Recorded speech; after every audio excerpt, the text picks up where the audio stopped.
राज्य के सम्राट।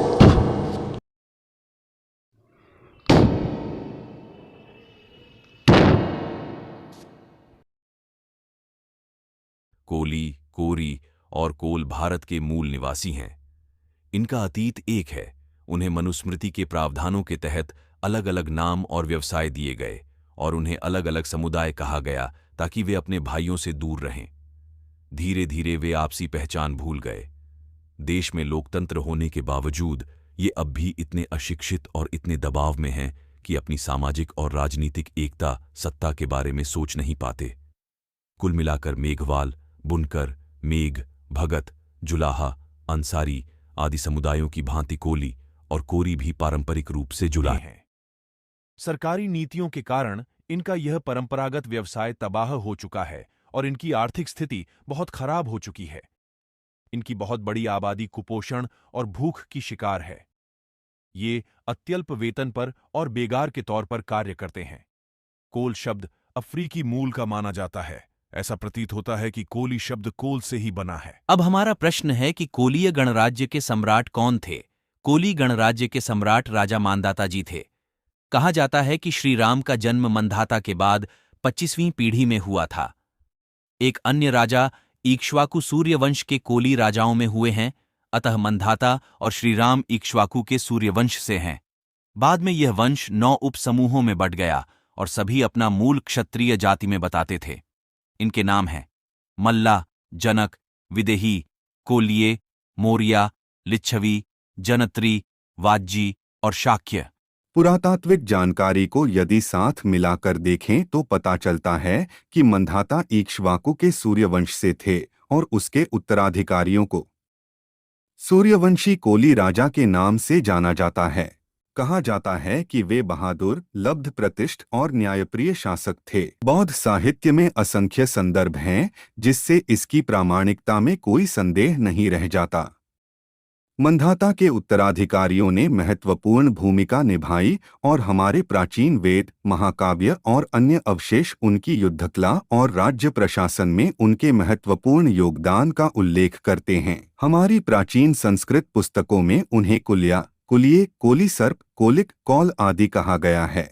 अब हम आपको बताएंगे कि कोलीय गणराज्य के वे महत्वपूर्ण तथ्य जो कोलीय समाज से संबंधित थे। एक समय आता है जब हम में से प्रत्येक व्यक्ति पूछता है, मैं कौन हूँ? मेरे पुरखे कौन थे? वे कहाँ से आए थे? वे कैसे रहते थे? उनकी बड़े कार्य क्या थे और उनके सुख दुख क्या थे? ये और अन्य कई मूलभूत सवाल हैं जिनके बारे में हमें उत्तर पाना होता है ताकि हम अपने मूल को पहचान सकें। प्राचीनतम राजा मंधाता एक सर्वोपरि और सार्वभौमिक राजा था जिसका प्रताप भारत में सर्वत्र था और जिसके शौर्य और यज्ञों की कथाएं मोहनजोदाड़ो के शिलालेखों पर अंकित हैं। वे इसी कबीले के थे। प्राचीनतम और पूज्य ऋषि वाल्मीकि जिन्होंने रामायण लिखी वे इसी कबीले से थे। महाराष्ट्र राज्य में आज भी रामायण को कोली वाल्मीकि रामायण कहा जाता है। रामायण की शिक्षाएं भारतीय संस्कृति का आधार हैं। ईश बुद्ध की पत्नी कोली कबीले से थी। महान राजा चंद्रगुप्त मौर्य और उसके कुल के राजा कोली कबीले के थे। संत कबीर, जो पेशे से जुलाहे थे, के कई भजनों में लिखा है, कहत कबीर कोरी, उन्होंने स्वयं को कोरी कहा है।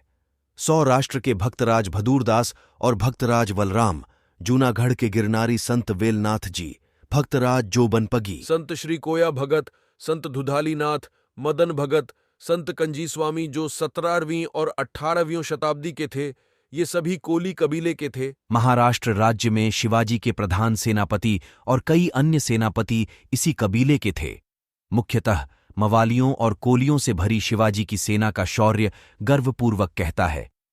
शिवाजी का सेनापति तानाजी राव मूलसरे, जिसे शिवाजी हमेशा मेरा शेर कहा करते थे, एक कोली था। जब तानाजी कोडनागढ़ को जीतने के लिए लड़ाई में शहीद हुआ तो शिवाजी ने उसकी स्मृति में उस किले का नाम बदलकर सिंहाड़ रख दिया। सन 1857 के स्वतंत्रता संग्राम में बहुत सी कोली महिला योद्धाओं ने झांसी की रानी लक्ष्मीबाई के प्राण बचाने में महत्वपूर्ण भूमिका निभाई थी। उनमें एक उसकी बहुत करीबी साथी थी जिसका नाम झलकारी बाई था। इस प्रकार कोली समाज ने देश और दुनिया को महान बेटे और बेटियां दी हैं जिनकी शिक्षाओं का सार्वभौमिक महत्व और प्रासंगिकता आज आधुनिक जीवन में भी है। हमारे चैनल को सब्सक्राइब करें और वीडियो को लाइक और शेयर करना ना भूलें और हमारे साथ ऐसे ही जुड़े रहे। धन्यवाद।